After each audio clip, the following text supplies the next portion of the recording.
We're going to continue our look at Philip Yancey's The Bible Jesus Read. The first chapter has been, Is the Old Testament Worth the Effort? And we are in the final section, which is entitled Spiritual Journal. And here it goes. As I was in process of writing this very chapter, a sad event occurred. My father-in-law died. Hunter Norwood lived a rich, full life of 80 years. He sailed to South America as a missionary in 1942, built a house in a jungle by hand, founded a church and Bible Institute, and later returned to the U.S. to direct a mission organization. Along the way, he and his wife raised 6 wonderful daughters, one of whom I married. Hunter was a Bible teacher par excellence, and even after retirement, he sought out ways to teach the Bible. He taught extension courses for Moody Bible Institute. He drove 45 minutes each Sunday to teach the Bible to a Presbyterian church class. When his health began failing, he would sit in front of the class in a wheelchair, speaking into a microphone in a bare whisper. A few years ago, I hired him to help with some revisions of the student Bible, which I knew no one I could better trust with biblical research. Eventually, due to cancer and a nerve-degenerating disease, the time came when Hunter Norwood could no longer teach the Bible. He still studied it faithfully each day and prayed through a list of all the people he had ministered over the years. He believed wholeheartedly in the victorious Christian life and named Romans as his favorite book, his guidebook on relating to God. As illness progressed, however, he began questioning some aspects of the victorious Christian life. Little wonder in view of his condition. He had a catheter installed. He lost control of his bowels. His gums shriveled so that he could hardly keep dentures in, and visitors kept asking him to repeat what he had said. His hands trembled, and he often dropped things. It's hard to maintain a spirit of joy and victory when your body rebels against you, when you must call for help to drink a glass of water or blow your nose. During the last 2 years of his life, Hunter's world shrank to the size of a single bedroom, and then to the size of a hospital bed, which he rarely left. There, up until the day he could no longer hold a pen, he recorded his journal of wrestling with God. I'm holding that journal, a spiral-bound notebook on my lap as I write. Staring from the back, I find lists of people he prayed for faithfully. 17 pages of lists. His extended family.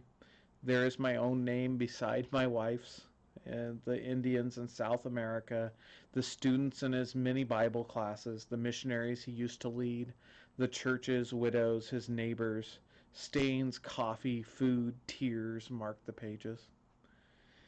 If I flip the notebook and start from the other side, I find Hunter Norwood's journal of relating to God. It goes on for 19 pages, and I can watch the progression of his disease in the handwriting that deteriorates on each page. Mostly he quotes a Bible verse or briefly comments on it. A few times he writes about his physical condition: sore back, legs not working, losing strength, dehydrated. The last entry, barely legible, is marked August 7th, almost exactly 1 year before he died. Throughout that final year, he could not write. What strikes me about the journal is this: of the hundreds of entries I can find, only 9 referring to verses in the New Testament. I see entries like this: Psalm 28, Father, help, I feel low, sad, fearful. 2 Kings 11 through 14. So few seem faithful to God, but he has compassion and mercy. Psalm 53:5. There they were overwhelmed with dread when there was nothing to dread. Psalm 59:4. Arise to help me, look at my plight. Job 42:2. I know you can do all things. No plan of yours can be thwarted. Psalm 71:14. But as for me, I will always have hope. Psalm 21. May the Lord answer you when you are in distress, and may the Lord protect you. 2 Chronicles 28:20. Do not be afraid or discouraged, for the Lord my God is with you. Lamentations 3:26. It is good to wait quietly for the salvation of the Lord. Psalm 139. Fearfully and wonderfully made. Psalm 27. The Lord is the stronghold of my life. Of whom shall I be afraid? Job 23:10.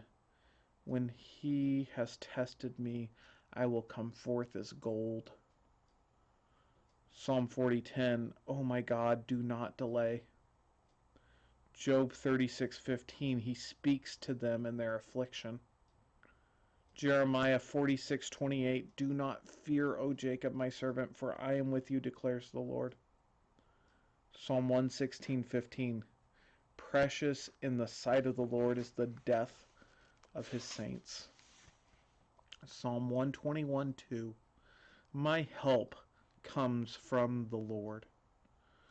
Psalm 10:14. But you, O God, do see trouble and grief.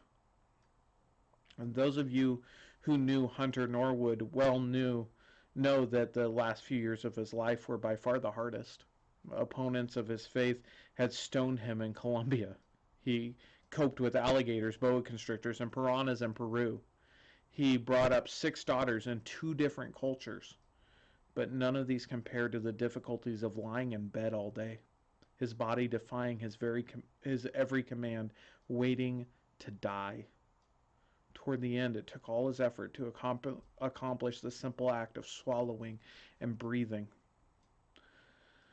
Hunter went through a crisis of faith in those last few years, which he talked about openly.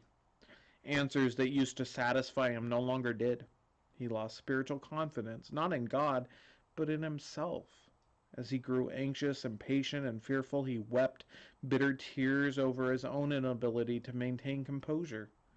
In the face of death, he longed to finish well, a phrase he kept using.